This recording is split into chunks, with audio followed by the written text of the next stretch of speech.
আমরা কি এখানে কান্নার জন্য এসেছি? আমরা এখানে কিসের জন্য এসেছি? আমার ভাইয়ের রক্তের বদলা নেওয়ার জন্য আজকে আমরা এই জানাজায় দাঁড়িয়েছি।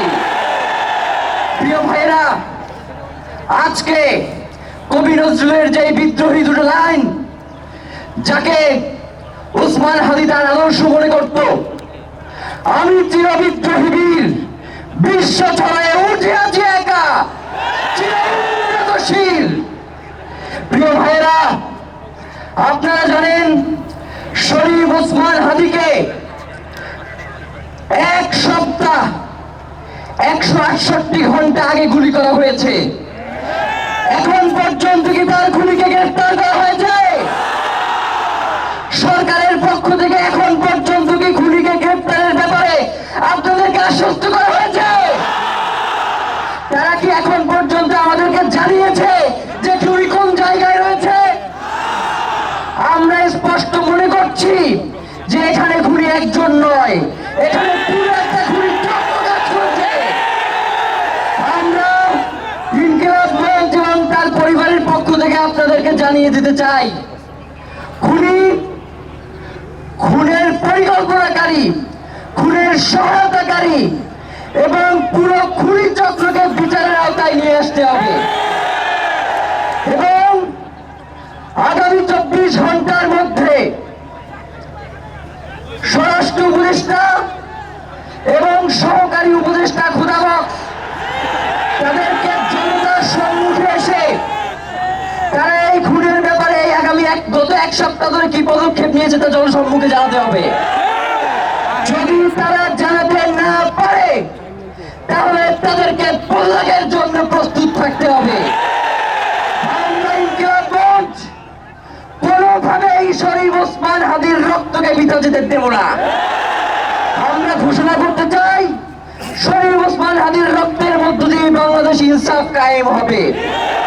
আপনাদেরকে তিনি বারংবার বলছেন বাংলাদেশের স্বাধীনতা, সার্বভৌমত্ব রক্ষা এবং ইনসাফের লড়াইয়ের জন্য আমাদেরকে যদি জীবন দিয়ে দিতে হয় আমরা জীবন দিয়ে দেবো, তবু ইনসাফের লড়াই ছাড়বো না। সুতরাং প্রিয় বন্ধুগণ, আমাদেরকে ইনসাফের লড়াই লড়তেই হবে। আপনারা রাজি আছেন কিনা? এবং সেই সাথে আমরা আরো বলতে চাই, সিভিল মিলিটারি ইন্টেলিজেন্সের মধ্যে ঘাপটি মেরে বসে থাকা আওয়ামী দোষরদেরকে চিহ্নিত করে গ্রেফতার করতে হবে। প্রিয় সংগ্রামী বন্ধুগণ, শরীফ ওসমান হাদির পরিবারকে জানানো হয়, রাষ্ট্রের পক্ষ থেকে আপনাদেরকে যদি কোনো সুবিধা দরকার হয় আপনারা আমাদেরকে বলবেন। আমরা শরীফ ওসমান হাদির পরিবার থেকে রাষ্ট্রকে জানাতে চাই, যদি এই রাষ্ট্রকে রক্ষা করতে শরীফ ওসমান হাদির পরিবারের 5 সদস্য তার ভাই এবং বোনদের যদি রক্ত লাগে তারা দেওয়ার জন্য প্রস্তুত হয়েছে,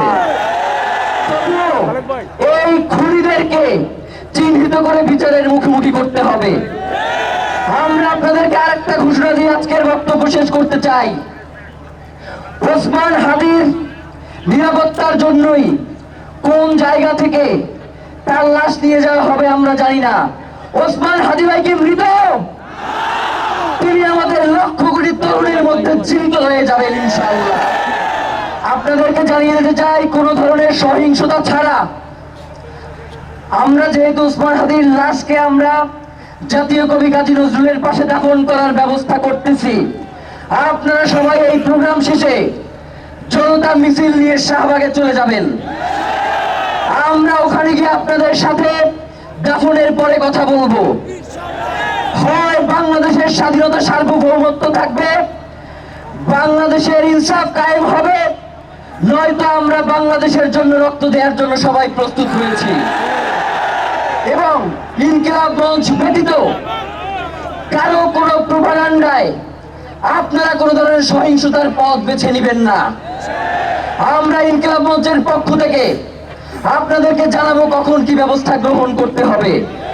আপনাদের সকলকে, এই লক্ষ লক্ষ মানুষকে, আজকে শরীফ ওসমান হাদির জন্য যারা এসেছেন, শহীদ শরীফ ওসমান হাদি, তাকে আমরা সবাই দোয়া করব এবং তার যেই লড়াইয়ের পথ, তার যেই সাংস্কৃতিক আন্দোলন, তার যেই আধিপত্যবাদের বিরুদ্ধে লড়াই, আমরা সকলে সেটাকে একসাথে প্রতিহত করব।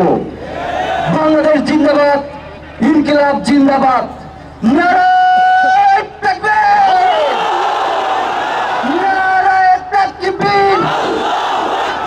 দিল্লি না ঢাকা,